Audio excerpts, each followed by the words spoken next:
What's that sound? It's For Amusement Only, the EM and Bingo Pinball Podcast. Welcome back to For Amusement Only. This is Nick Baldridge. Well, it's been another couple weeks, and things have been absolutely insane. The big work project that I'd been working on wrapped up, so that was good. And I've transitioned back into working on the multi-bingo. When I last left off with that project, I hadn't yet figured out how to animate the early United games with animation. So this is what I call Generation 2 of the United games and Generation 3.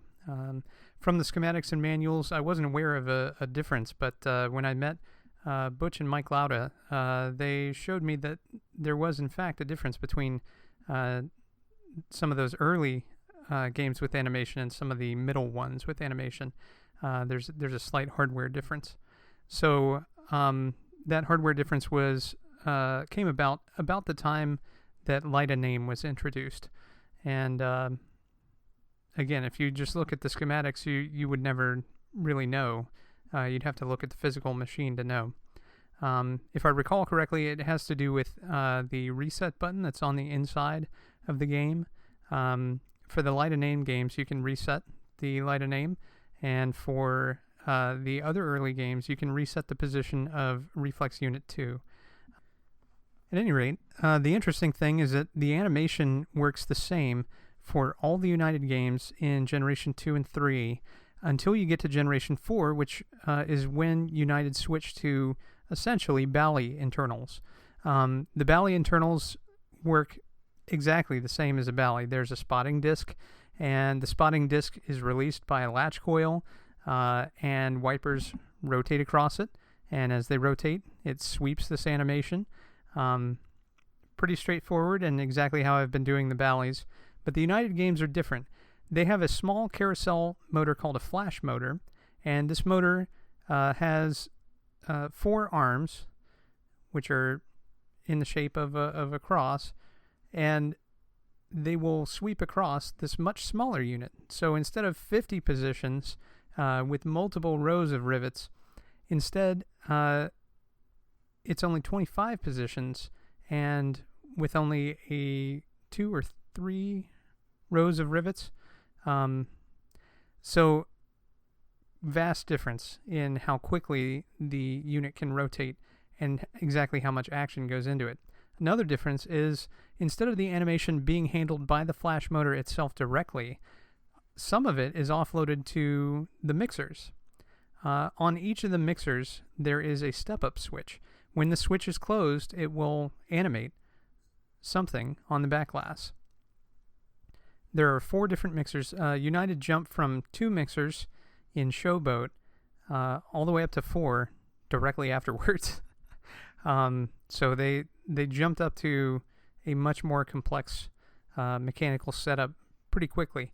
But the beautiful thing about it is that it's very straightforward. So United kept essentially the same animation routines from game to game, and that has enabled me to crank them out pretty quickly, despite the animations themselves being different, because they're handled by this discrete set of units within the game. It makes it very easy to program, because I can say, all right, instead of matching, rivet A on the flash disk goes here, I've already done all my matching for that. So as the flash disk rotates around, it forces the mixers to step. In the Bally games and the Generation 3 United games, or Generation 4, depending on how you look at it,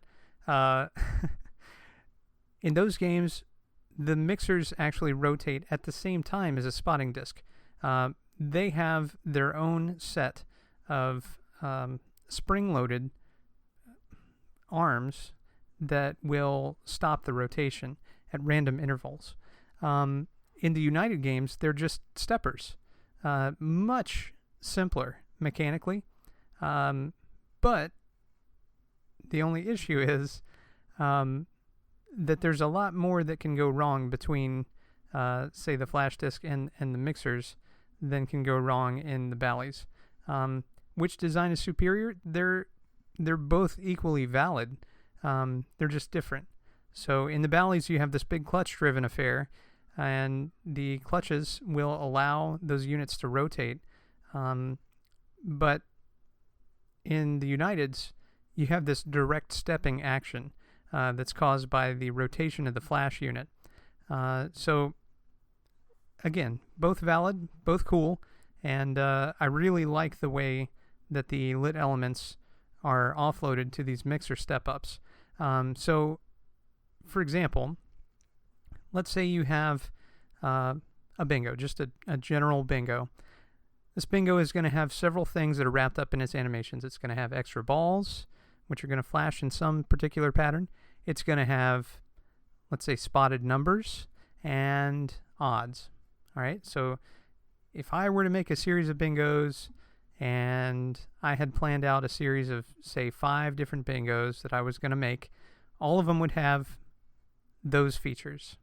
Then for each of the 5 bingos, I would create a new set of features for each one. So United did this, let's say, with diamond diagonals, or with something like rollovers. Pretty straightforward feature, but not something that is on every game. Super cards, special cards, any of those things would be triggered by these mixer step-ups. And it's pretty interesting to see the evolution from game to game and how they did it. Linda Rant was no fool as far as designing these games, because it made it very easy for them to make a new game. On the Bally system, where you have, again, 50 different positions on this one massive unit, and you're changing one rivet on this thing, it's a lot more complicated than doing it in this United way. So I've got to say that I'm enjoying doing these animations, and I'm still learning just a ton about these games. Mike Lauda and his father Butch also have been a huge help, and they have provided me with a couple of videos which allowed me to confirm what I'm seeing on the schematic. Because the manuals don't have the flash unit documented, I had to make sure that for the positions that I was calling, it was animating appropriately, especially on those mixer step-ups. So, so far so good, and I've got to say, it's looking great. And each new game that I do just really energizes me and makes me really excited to keep working on this game. So I've got less than 20 games left to animate in total. That includes undocumented ones. So I'm getting down to some really weird ones. I have a few early Bally's, which I need to go back to, that have some placeholder animations, things like Coney Island. I have an animation in there which is relatively good, but unfortunately it doesn't zip across all 3 extra balls each time you play. It only blinks the next one that you can get, which is not quite right. So I've got some more to do there. Atlantic City, I just have absolutely no idea how that one's supposed to go, so I need to look at a video and see how that one works. Yacht Club, that's another one where I'm unsure of exactly how that needs to work. And other than that, I've got sample videos of things like Tahiti. I've never seen one of those in person. So as maligned as that game is, it's funny, there are a lot of fans of it, but I've never seen one. It's a pretty interesting game. It's not something which I'm immediately drawn to. The most appealing aspect of it is the Mystic Lines feature and the fact that it can step out of order. But yeah, it's kind of funny. No one I know seems to have one. But yeah, I'm looking forward to getting that animated. And I just received from Jim Holder, thank you to Jim, video of Miss Universe. And I'll use that video in order to do the animations for the 18-hole Continental, which there's no evidence it was ever built, but I've built one. So we'll see how that looks. And that will be a 5-ball 18-hole game, which is something that never existed. Miss Universe was only 3 balls. And that was the huge knock against it, was that you only have 3 balls, and you have to rely on spotted numbers to win because it requires a minimum of 3 in a row to win. Very difficult, unique playfield layout, so it's not like you're really getting used to it, and it really sucks the money from your pocket in order to light the spotted numbers. Tough game. Well, in other EM news, I don't think in last episode I had the Victory Derby working yet. I think I had just picked it up. If you've already heard this, go ahead and stop me. But on July the 4th, I sat down and got Victory Derby working. It only took a little bit of time. Previous owner was a good EM guy, and it just needed a little bit of touch-up, basically, and a couple units fixed. And then it was good to go, and I had a really hard time putting that game down. It is extremely fun to play. There's what they call a belly bar, which is essentially a rod that resets the baffle. But it's locked so that you can only do that when you've put in a coin. Very clever little mechanism, and it's pretty neat. So this Victory Derby, as I mentioned last episode, is destined to be turned into multi-races. So I'm still working on the plans for that. I want to finish the animations and some sounds for the multi-bingo, and then I'm stockpiling money at the moment so that I can buy the boards that are needed. And once I have the boards, then I'll start working on the design and layout of the multi-bingo, or multi-races, rather. So many multis. Hard to keep them all straight. So, multi-races, I'm going to build off of PyProc game, which is what I used for the multi-bingo. And the reason I'm doing that is that I already have this kind of framework set up to run these individual games. Works very well. I should be able to port the one-ball gameplay and portioning over to this very easily. I'll take the time and fix some of my design mistakes as far as the programming goes, and that should be pretty awesome. I'm looking forward to that. There's so many interesting one-ball games that I've never played, and I would wager that most people haven't played all these different games. So I'm looking forward to getting that done and sharing that with the public as well. The multi-bingo, speaking of sharing with the public, will be at the White Rose Game Room Show in York, Pennsylvania again. This year it is October 12th and 13th, and the multi-bingo will be in the free play area for the entire show. I will also be bringing Gay Time, I believe, or Ticker Tape. I haven't decided yet, but probably Gay Time. And we're doing Bingo Row again. So each year, Bingo Row, bigger and better than ever. This year, we've got more people flying in, more bingo folks, and we should have a good variety of bingos as well. Looking forward to seeing everybody again and teaching some more people about the bingos, how to play them, what they are, and hopefully giving away some fantastic prizes. And I've been working on the prizes, and I think you'll all be very excited when you see them, as I am every year, to give them away. So hopefully we'll be giving a lot of them away, and expect to hear more about that soon. In other EM news, I've made a deal for the parts that I need for Robo Frenzy.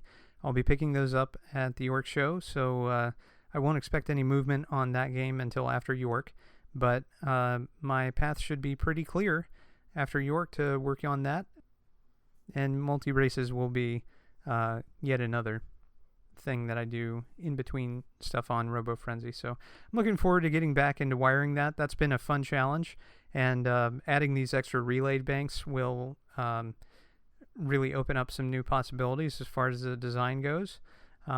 So I'm looking forward to getting that in place and then really sitting down and thinking about that.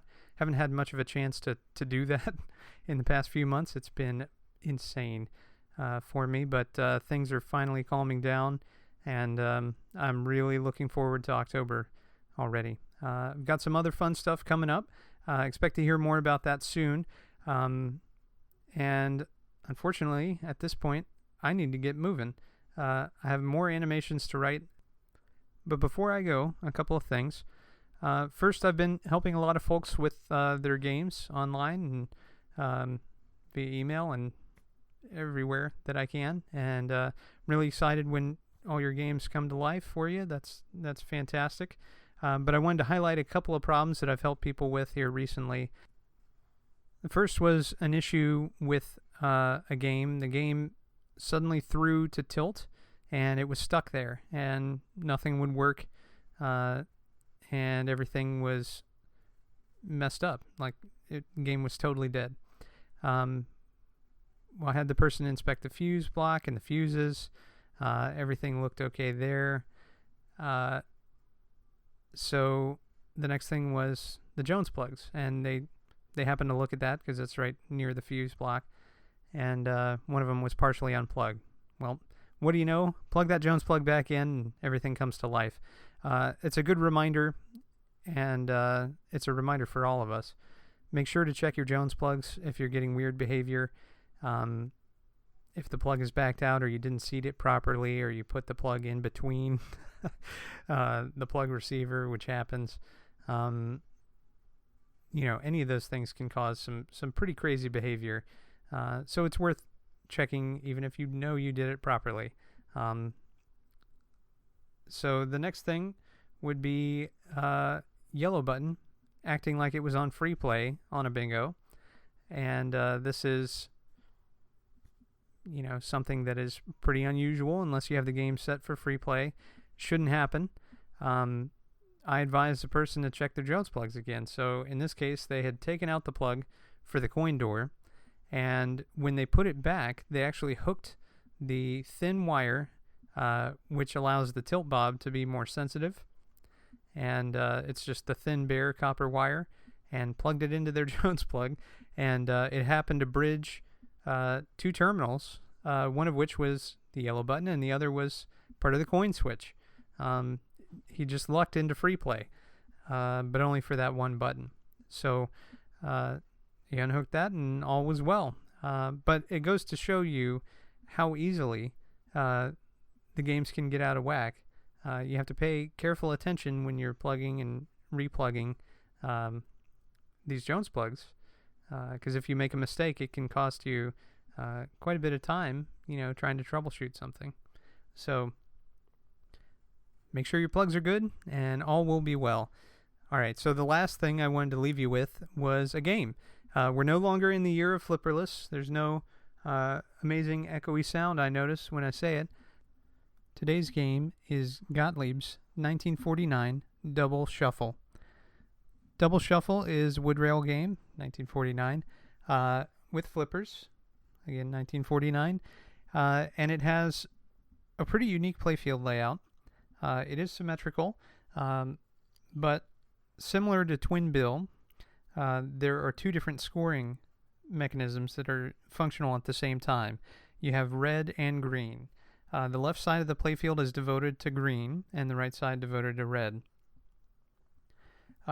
As you enter the playfield, you'll notice that in the center there's a rollover at the top, and it's marked Advance Red and Green.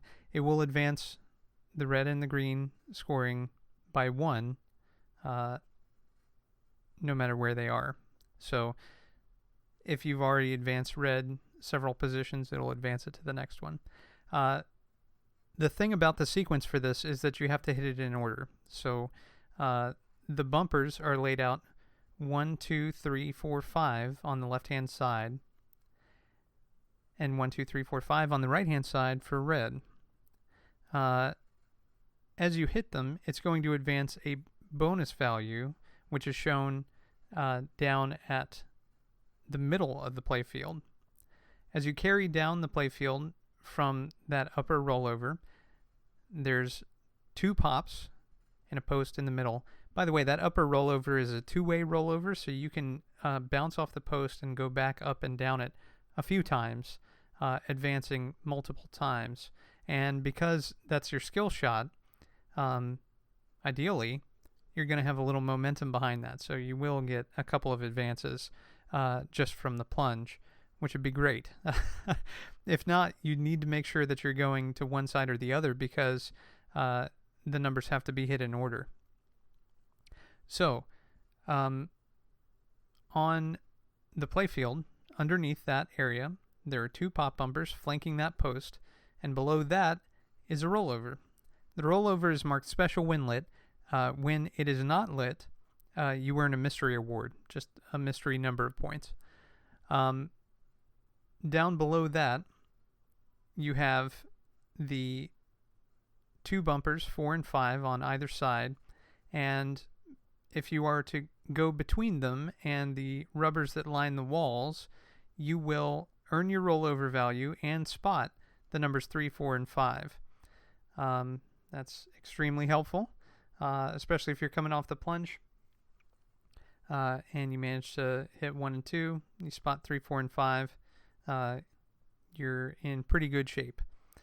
As the numbers are spotted, this bonus mechanism, which is shown in the center of the playfield, will count up. So you've got values which are lit 100, 200, 300, 1 special and 300 points, 2 specials and 300 points, 3 specials and 300 points, or 3 specials and 300 points. So if you complete the entire sequence of one side and you hit that rollover that corresponds with that color side, then you'll earn 3 specials and 300 points, which is a pretty good deal for a single target. Now, the cool thing is you can advance both sides and earn multiple specials that way. But in order to collect them, you have to advance both sides 7 times. So once both have carried that bonus all the way down to light 3 specials for 300 at the bottom, it also points to the kickout hole, which is lit extra special, and awards you, I'm sure, an adjustable number of replays. Down below the flippers are in the center and they're pointed outwards, as was common at this time. But down below the flippers is that kickout hole. So right in between the flippers, as you're losing the ball, it's going to hit that kickout pocket, and it's going to score extra special. But on top of extra special, you get 500,000 points, but only if your bonus is all the way down. On the left and right hand side, down at the bottom, right before the out area, you have 2 stand-up light towers, which have a switch inside. And the switch will advance either the green bonus or the red bonus. So that's how you would get your number 6 and 7 advance on there, if you didn't get it from the rollover up top. So let's talk about the artwork on this game. On the playfield, it's very visually distinct. You've got kind of a checkerboard type layout for either color, and those are kind of separated very nicely by this large bonus area in the center. Up above that, you have this beautiful geometric design, lots of semicircles of different colors of blue, different shades of blue, I guess you'd say, that are surrounding this yellow area, pointing down towards that bonus area. And I think it's very attractive.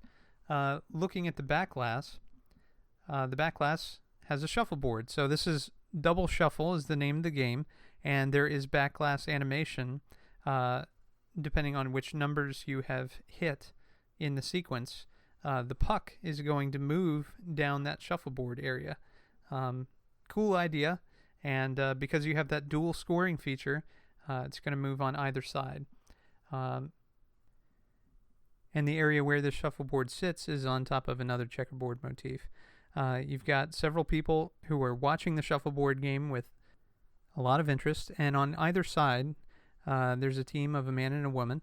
The man wearing a full outfit, the woman wearing some kind of bathing suit, which seems a bit odd and incongruous with the rest of the artwork. And your score is posted along with the game's title up in the upper right, and it looks like a scoreboard for a shuffleboard. The cabinet has the geometric designs that Gottlieb was known for at this time. In this case, diagonal stripes, which go through from the head down to the cab and to the front of the coin door, where they meet in a V. Cool looking game. I'd sure like to play one day, and it looks like it'd be a lot of fun if you're playing with somebody as well. Well, that's all for tonight. Thank you very much for joining me. My name again is Nick Baldridge. You can reach me at foramusementonlypodcast@gmail.com, or you can call me on the Bingos line. That's 724-BINGOS1, 724-246-4671. You can listen to me on iTunes, Stitcher, Pocket Casts via RSS, on Facebook, on Twitter, at Bingo Podcast. You can follow me on Instagram, also at Bingo Podcast, or you can listen to me on my website, which is foramusementonly.libsyn.com. Also, I've started a new podcast about video games with my friend Don, formerly of the Pinball Podcast. If you'd like to hear that, it's called Gaming on 10 Minutes a Week, and you can find that on your podcatching device or at gamingon10minutesaweek.libsyn.com. Thank you very much for listening, and I'll talk to you next time.